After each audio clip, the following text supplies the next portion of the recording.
అందరికీ నమస్కారం. భాగవతంలోని ఒక మంచి కథను విందాం.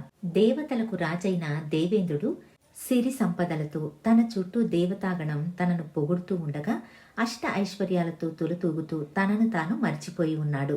అంతలో దేవతల గురువైన బృహస్పతి సభలోనికి అడుగు పెడతాడు.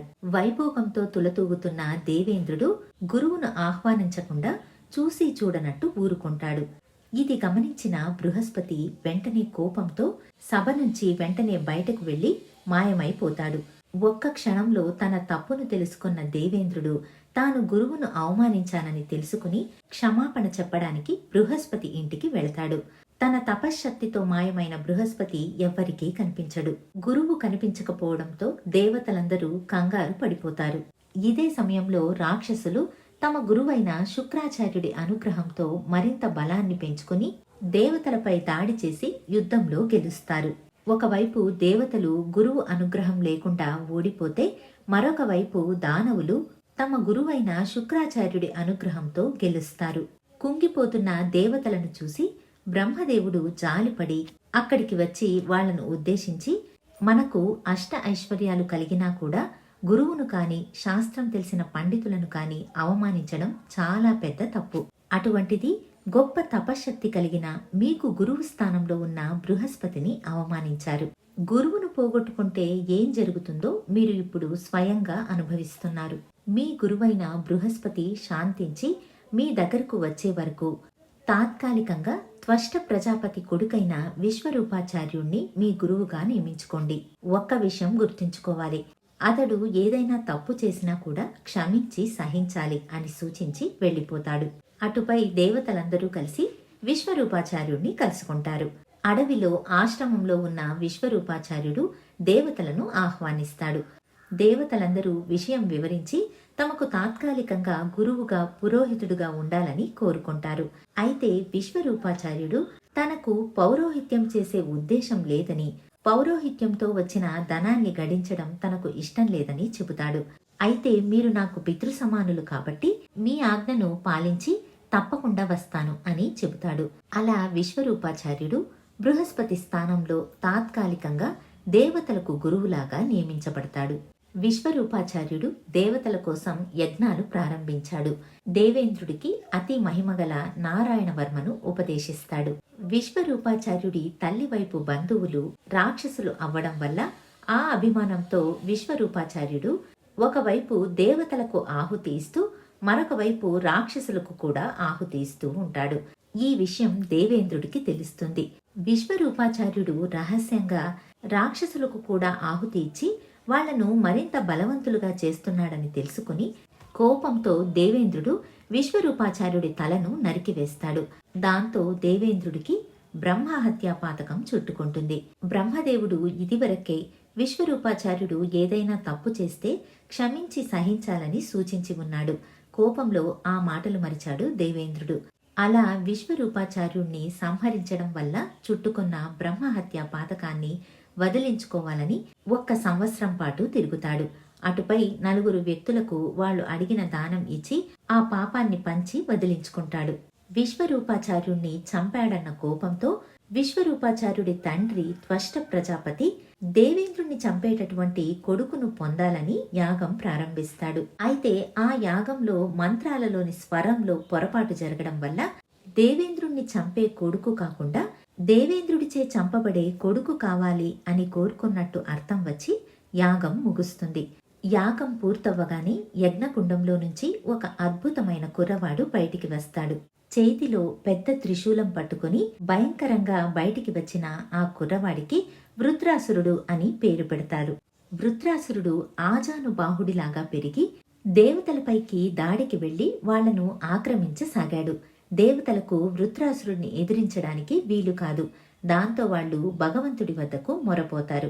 భగవంతుడు వాళ్లను దదీచి మహర్షి వద్దకు వెళ్లమని చెబుతాడు. దదీచి మహర్షి నారాయణవర్మను జపించి దాని సిద్ధిని పొందినవాడు. నారాయణవర్మను ఎంతగా జపించాడంటే దాని మహిమ అతడి ఎముకలలోకి చేరుకుని ఉంది. దదీచి ఋషి ఎముకలను తెచ్చి ఆ ఎముకలతో వజ్రాయుధాన్ని తయారు చేసి ఆ వజ్రాయుధంతో మాత్రమే వృత్రాసురుణ్ణి సంహరించగలరు అని చెబుతాడు. దదీచి మహర్షి చాలా గొప్ప ఋషి. ఒకసారి అశ్విని దేవతలు దదీచి మహర్షి వద్దకు వచ్చి తమకు మధు విద్య నేర్పించమని అడుగుతారు. దానికి దదీచి మహర్షి తాను వేరే పనిలో ఉన్నానని కొన్ని రోజులు ఆగాక రమ్మని చెబుతాడు. అశ్విని దేవతలు సరే అని అక్కడి నుంచి వెళ్ళిపోతారు. ఈ విషయం దేవేంద్రుడికి తెలుస్తుంది. అతడు దదీచి మహర్షి వద్దకు వచ్చి అశ్విని దేవతలకు ఈ విద్యను చెప్పవద్దని, ఒకవేళ చెప్పినట్లయితే కనుక దదీచి మహర్షి తలను నరికి వేస్తానని చెప్పి వెళ్ళిపోతాడు. కొన్ని రోజులకు అశ్విని దేవతలు వచ్చి దదీచి మహర్షిని విద్యను నేర్పించమని అడుగుతారు. ఇంద్రుడు వచ్చి తనను హెచ్చరించిన విషయం చెబుతాడు దదీచి మహర్షి.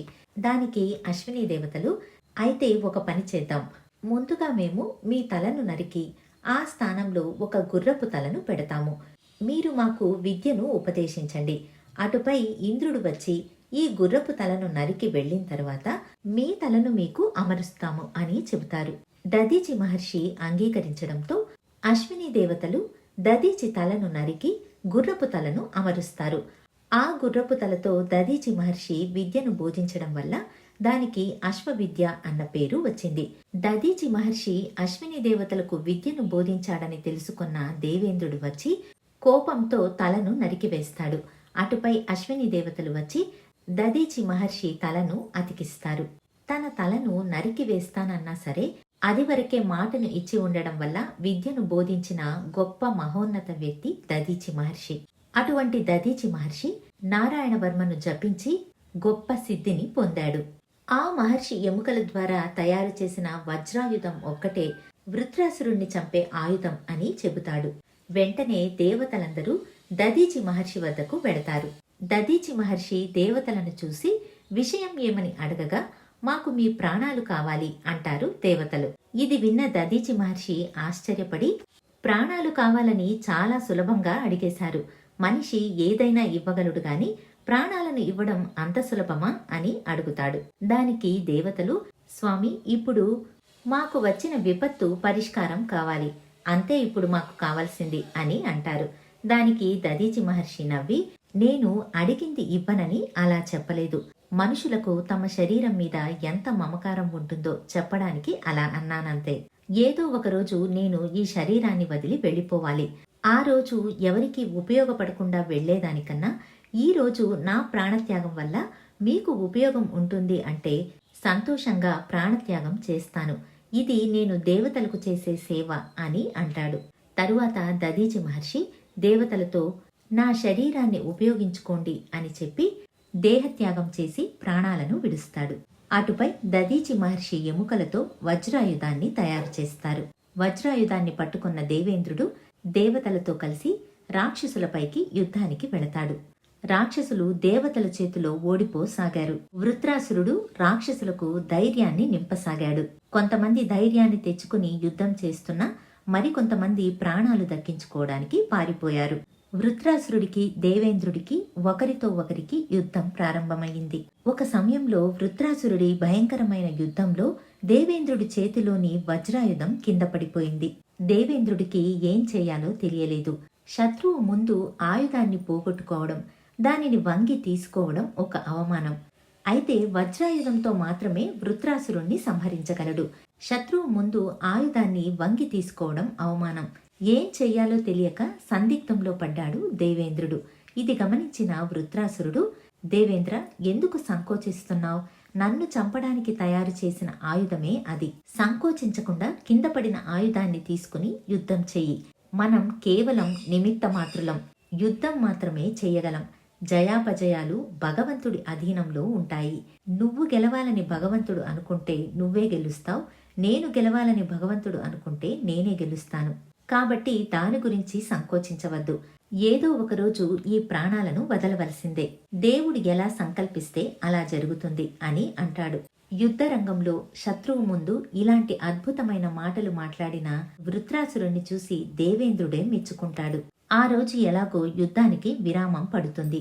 అటుపై ఒకరోజు ఇంద్రుడు, వృత్రాసురుడు సముద్ర తీరంలో వస్తూ ఉండగా ఒకరికి ఒకరు ఎదురుపడతారు. దేవేంద్రుడు వినోదంగా వృత్రాసురుణ్ణి నిన్ను ఎలా చంపాలి అని అడుగుతాడు. దానికి వృత్రాసురుడు, ఎండిపోయి ఉండకుండా, తడిగా ఉండకుండా ఉండే ప్రదేశంలో నన్ను చంపవచ్చు అని అంటాడు.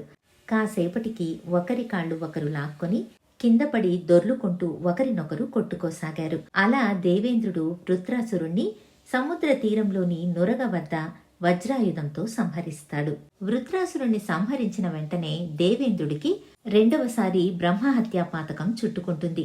కంగారు పడిపోయిన దేవేంద్రుని చూసి ఋషులు కంగారు పడవద్దని అశ్వమేధ యాగం చేద్దామని చెబుతారు.